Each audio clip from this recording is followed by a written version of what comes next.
Hello everyone and welcome to my channel YNR Trends. I hope everyone is having a wonderful day. Before we begin, please hit the subscribe button and give this video a thumbs up. As if the sky itself were holding its breath, waiting for the moment when the truth would finally rip through the curtain of quiet that had held over the Newman family for weeks, the air in Genoa City felt thicker than usual. No matter how many times Nick Newman faced the facts, the knot of dread in his chest would never go away.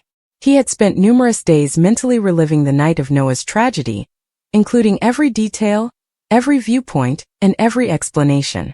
Nick could see the glimmer of fear, bewilderment, irritation, and an anguish that came from knowing something was still horribly unresolved in his son's eyes every time they met. Noah's wounds were slowly getting better, but the emotional scars were deeper. According to the authorities, it was a hit and run, an act of randomness, and a tragic accident brought on by an unidentified vehicle who vanished into the night. In Genoa City, his family, and most definitely when it came to grief, Nick had never been a believer in coincidences. Nick had already lost too many people, so the thought that his son had been singled out, or worse, that it had been done on purpose, chilled him to the core. No matter what it took, how many doors he had to smash down, or how many lines he had to cross, he had made a self-promise to find answers. And in the end, it was Sharon who subtly disclosed that Noah had been tense, reticent, and uneasy in the weeks preceding the accident, not police work, investigators, or official channels. First, Nick didn't press. When his son was already having trouble, Dad knew better than to corner him.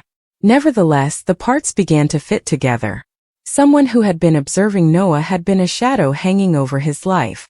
Someone with a desire. Someone who had been with him that night. Nick's blood ran cold when he learned that Noah had received a mysterious message just minutes prior to the collision, requesting a meeting at the exact location where the tragedy happened. Everything spiraled from there. On the day of the disaster, Nick started walking in Noah's footsteps and spoke softly to everyone, including those who didn't want to communicate. One bartender recalled a man who was observing Noah from the booth in the far corner of the pub. The man had his hood up, his face concealed, and his eyes obscured by shadows. Another person pointed out a black, sleek, unknown motorcycle parked outside. There were whispers, rumors, and an unwelcome presence in the town. One clue led to another, and Nick followed the trail until the truth was the only thing left to search for. Adam revealed the truth to him in a way he never anticipated. Adam had discovered something. Because he was unsure of Nick's reaction and whether the revelation would cause more harm than good, he initially kept it from him. However, when the stakes were this high and it was about Noah, even Adam was unable to maintain such a burdensome secret. Because it wasn't filed under the correct street grid, the police may have disregarded the video film from a security camera close to the crash site, which he shared with Nick. A motorcyclist was seen rushing off in the unclear video, only seconds after Noah's car swerved and collided. Additionally, the motorcyclist was donning a mask. A tight, smooth black mask that would be worn to conceal one's identity, rather than to hide from danger. Fear, rage, and resolve all twisted into one overwhelming force as Nick experienced a primordial surge. He didn't want to think that his family was being targeted once more. But he felt in his heart that there was always a reason behind everything that happened in Genoa City. Nick continued to dig. Adam cautioned him to use caution, slow down, reflect, and avoid letting anger impair his judgment. But right now Nick couldn't slow down. Not with him so close. The masked man had been spotted near an abandoned warehouse on the town's industrial side. A location where people go to blend in and carry out invisible tasks. Nick kept his destination a secret from everyone. Not even Adam, not Victoria, not Sharon. Late at night he traveled there by himself, his headlights cutting like a blade through the darkness. With its rusting walls, broken windows, and dense, impenetrable shadows, the warehouse resembled a skeleton against the sky. Nick cautiously entered, all of his nerves on high alert. At that moment, he noticed a guy with the same black mask from the video standing in the faint light of a single hanging lamp. Everything stopped for a single breath. Nick's ribs were pounded by his heart. He took a step forward. "You were there," he continued in a menacingly low voice. Although the man under the mask remained motionless, there was a recognizable quality to his shoulders, posture, and breathing. "My son's accident was caused by you." The silence was heavy and oppressive. The man wearing the mask then carefully raised his hand to his face and took it off. The world shook for Nick. His throat tightened each breath. Because Chance Chancellor, the man who had been pursuing Noah and causing the tragedy, was there in front of him. Noah had previously trusted this man. A guy who had always been associated with suffering, both his own and that of others. A man who was losing his mind. Chance's eyes were hollow, with a mixture of desperation and shame. Before he could stop it, Nick's voice erupted into a roar. Why? Chance shook his shoulders. He said, I didn't mean to hurt him. I was attempting to caution him. I was attempting to prevent him from making a mistake that would lead to his demise. That night he had a meeting. Someone who poses a threat. I attempted to halt it. He went into a panic. The vehicle veered. I was at a loss for what to do. I took off running. Nick's anger flared in his chest. You abandoned him there. Bleeding. Broken. My son. Chance closed his eyes, embarrassment growing across his face. I believed that if I moved forward everything would collapse once more. I believed I was keeping everyone safe. I was mistaken. Nick's anger felt out of proportion in the cramped space. He desired to swing, to give Chance a fraction of the suffering that Noah had endured. But he was halted by something inside of him that had been fashioned by love, loss, and suffering. Nothing would be undone by punching Chance. Wouldn't cure Noah. Wouldn't alter history. Rather, Nick's tone became icy. You'll be visiting the police. You will tell them everything you know. And if you don't, I'll make sure you can't hide anywhere on the planet. Chance didn't dispute. He didn't engage in combat. He simply gave a broken nod. The night air struck Nick like a rebirth as he left that warehouse. It was harsh, cold, and sobering. The storm had not passed. The entire fabric of the Newman and Chancellor families, as well as Sharon, Noah, Abby, and Genoa City, would be torn apart by this discovery. But at last the truth was known. The mask was gone. Not another shadow. No more questions left unanswered. Just fallout. Additionally, fallout was invariably accompanied by fire in Genoa City. Part 2. Noah discovers the reality. When Nick entered the ranch, the sun had just begun to rise. The weight of what he had discovered was greater than anything he had borne for years, and the tranquil calm of the morning did little to quench the fire that was burning within of him. Since he knew that telling Noah would be the most difficult step, he just stood in the foyer for a few minutes, attempting to collect himself and get his breathing to steady. Furthermore, Nick was more afraid of Noah than he would ever acknowledge because he was still recovering emotionally and physically and was brittle. When Nick entered, Sharon was seated next to Noah on the couch, her head resting softly on their son's shoulder as Noah gazed off into the silent flickering of the flame, his face unreadable and far away. He experienced both good and bad days. The peaceful start to the day may change depending on what was said next. With a forceful swallow, Nick's words caught in his throat before they could even escape his lips. Sharon instantly looked up, feeling as if something enormous had suddenly changed. With a gentleness that spoke of years of shared history, pain, and love, she rose gently and stepped toward Nick.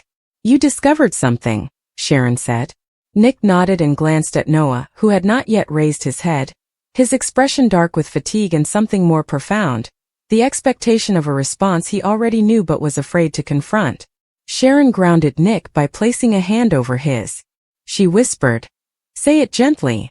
However, there was no tactful way to admit that the crash that almost killed Noah had been caused by someone he had once trusted. Someone they had all trusted. Nick moved across the room to sit next to Noah, who at last looked up, his face waiting and inquisitive.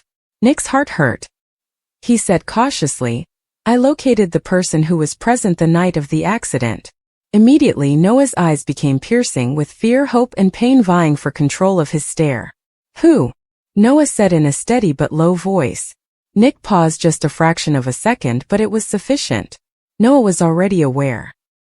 His stance changed as if he were preparing for a blow. "Who?" he asked again more loudly. Nick let out a breath. Chance was the one. Sharon's eyes immediately flooded as she took a deep breath and suppressed the gasp behind her hand. Noah froze, dead still, the kind of motionless silence that screamed of shock so profound that it made everything else go numb. No one moved, not even to breathe, for a few seconds. Then Noah emitted a sound that sounded like something shredding inside of him, a faint raw breath rather than a cry or roar. Perhaps, he murmured. This was a chance? Noah shook his head, as if he might physically deny the truth if he pushed it hard enough, but Nick nodded. No, Noah said, his voice cracking. He refused. He was assisting me. He warned me not to go near. Noah halted. Nick and Sharon looked at each other painfully, for there it was. The piece that's missing. Noah never wanted to share the piece. Who were you meeting that night, Noah? Sharon whispered softly, her voice shaking. With his eyes closed, Noah let the tears fall silently down his cheeks. Audra, he murmured. Then there was another earthquake, another wave of destruction, and the air changed once more. Nick's jaw hardened in a frigid rage that froze the room as Sharon put a palm to her heart. Audra Charles, the lady who had already shattered Noah once, the one who appeared to always enter a person's darkest corners and assert her authority, the one who had twisted and controlled emotions like it was second nature. With his body shaking, Noah used his hand to wipe his face. I believed that I was finished with her. I believed I had moved on. However, she made contact. I need to see you, she said. It's urgent, she said. I kept it a secret because his voice cracked as he broke off.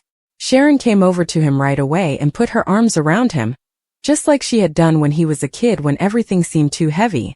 Nick, a rock of love and anger, sat next to them. Nick said, Chance said he was trying to stop you from going to her. He trailed you. He attempted to stop you before you could get to her. He didn't intend for the vehicle to collide. However, he became anxious, and he took off running. Slowly Noah withdrew, his eyes now blazing with something new, betrayal, not simply grief or heartache. Not by a single individual. However, too. So she called me there, Noah said in a hollow voice, and he trailed me to that location. And nobody gave what I was going through any thought. They simply took advantage of me as I was. He choked. His face was cupped by Sharon. You're not weak. It is not possible to control you. You weren't at fault for what occurred. Noah's eyes grew gloomy. Perhaps not. However, I feel as though I was the only one who was unaware of my danger. Nick's face was raw as he leaned forward. I'll see to it that Chance tells the cops everything. And Audra, the mere mention of her name tasted like poison, so he stopped. Noah gave a strong shake of his head. No. I'll take care of Audra. Both Sharon and Nick gazed at him, taken aback by the abrupt abrasiveness of his tone. This was a different Noah than the disoriented, shaky one that had surfaced following the disaster. This was resolve honed from clarity. Nick started to say, Noah, but Noah interrupted him, which was not something he often did. Dad, thank you for all that you have done. I mean it. However, I own this. There was silence for a moment. Nick and Sharon exchanged a worrisome glance, but Nick knew and nodded slowly and painfully. Each Newman child experienced their line in the sand, their time when suffering turned into rage, and their moment of reckoning. Despite the pain and stiffness of his recovering body, Noah stood, squaring his shoulders and wiping his face. He said, I need to speak with her. Not tomorrow. No later. Right now. Sharon's voice was thick as she reached for him. Please don't go by yourself. After weeks of disintegration, Noah at last allowed himself to return to his mother's embrace for a little while. I refuse, he muttered. But I must confront her.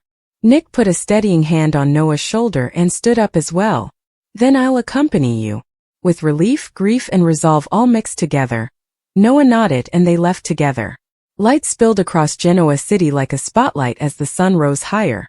Audra Charles, who believed her secrets were still safe, was enjoying her morning espresso somewhere across town. However, Noah was on his way. Nick Newman, a father with the truth at his back, justice in his chest, and blood in his eyes, was standing behind him. And no one left clean when the Newmans arrived to get answers. As Noah and Nick drove toward Audra's condo, the city felt strangely quiet. The tension in the car was so great that it almost vibrated. Neither of them talked, not because they had nothing to say but rather because some realities were too weighty to be touched with words until the time of reckoning came. Noah had spent weeks drowning in confusion, guilt, heartbreak, and unanswered questions, but now at last he knew the truth. Someone had manipulated him, someone had watched him spiral, someone had called him into danger, and someone had walked away untouched. As they approached Audra's building, Noah's heart pounded more and more, but not out of fear, but with the clarity that only comes after being broken and rebuilt. As he parked, Nick looked at Noah, his jaw clenched in a father's controlled rage that only surfaced when his child had been harmed. Nick murmured softly, "I'm right here." And Noah nodded, understanding their connection and the tacit promise that no one could touch this family without repercussions. They made their way swiftly through the building and paused outside Audra's door. When Noah raised his hand to knock, Audra was already standing there, perhaps anticipating them, and the door opened before he could reach it. She didn't look astonished. Rather, she was cautious, tense, and attentive, as if she had sensed the change in the atmosphere and knew the storm she had sparked had finally come. "Noah," she uttered, his name falling from her mouth simultaneously like a regret and a remembrance, yet Noah didn't recoil.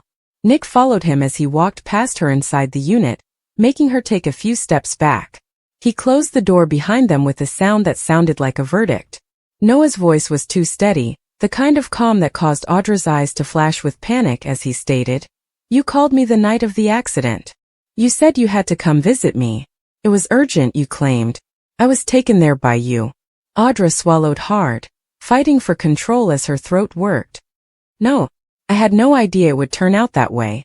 Noah's mouth tightened. "You failed to inform me that Chance was pursuing me. You failed to inform me that you and Chance had been conversing. You failed to warn me that I was entering a perilous situation." When Audra briefly closed her eyes and then opened them again, Noah could see the change, the point at which the mask started to come off and the truth started to clamber to the surface regardless of her wishes. Audra whispered, "I knew you were going to make a mistake, which is why I called you that night. I was aware that you were going to depart from Genoa City. Because of me, you were going to leave everything behind, including your family, job, and home." Something inside Noah's chest twisted horribly. In a stern, low voice he questioned, "And that was your decision to fix?" With a strong shake of her head, Audra threatened to cry. "No. You were breaking, though. It was visible to me. You were acting as though everything was fine when it wasn't. I wasn't feeling well either. If I could just talk to you, if I could explain, I thought." Her voice broke as she drifted off. Nick's voice was ironic. "What can you explain?" Audra hesitated for too long, and it was a damning moment. Noah took a step forward. "Tell me what you were concealing." Whatever power she still had trembled as Audra stared at him, actually looked at him. She encircled herself with her arms, not in self-defense but as though the only thing preventing her from falling apart was her ability to hold herself together. She said, "I wasn't the only one attempting to get in touch with you. There was another person.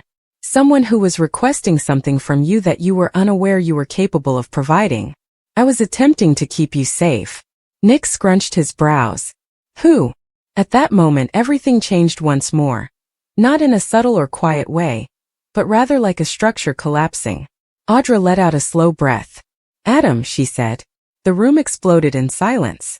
Nick's face darkened instantly as treachery was stacked on top of betrayal. But Noah just stared at her in shock since Adam's involvement altered everything while also providing an explanation. With her voice breaking under the weight of the admission, Audra stated, "Adam wanted to use you.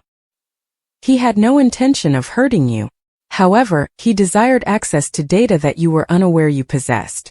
Something involving Victor. Something related to the reorganization of Newman Media. He believed you to be the weak point.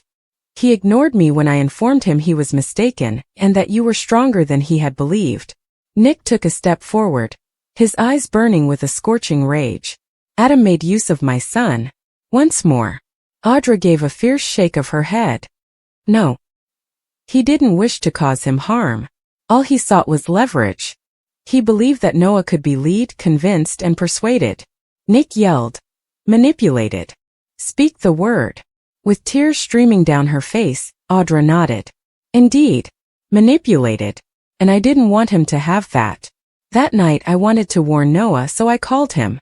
I wanted to finish telling him everything before Adam approached." Noah's heart shattered into something sharp as he gazed at her. "You didn't just say it, did you? To simply be honest with me?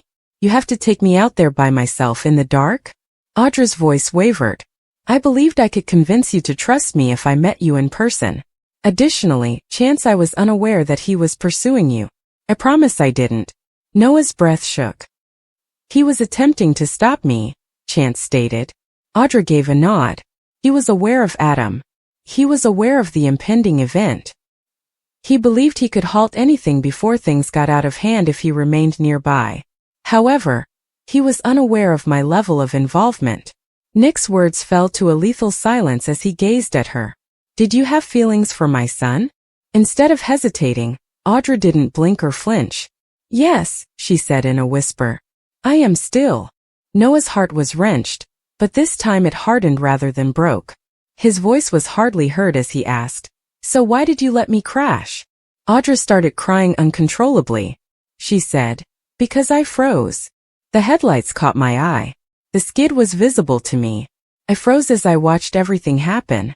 I went into a panic. I didn't call for assistance. It wasn't me who ran to you. I simply observed. Instead of physically backing away, Noah took a step back, emotionally shutting a door that would never open again. Nick silently and firmly supported Noah by placing a steadying hand on his shoulder. Desperate now, Audra reached for Noah. She coughed out, I loved you. I still do. Noah didn't flinch. He didn't shout. He remained intact. He just gave her a glance, and the last heartbreaking truth came out of his words. Love doesn't abandon someone to suffer in solitude. Audra collapsed, her remaining defenses smashed on the floor at their feet. The battle gone, the truth exposed. Noah walked over to the door. Nick trailed behind. Neither turned around. Since the past was over, and the reckoning, the future, was only getting started.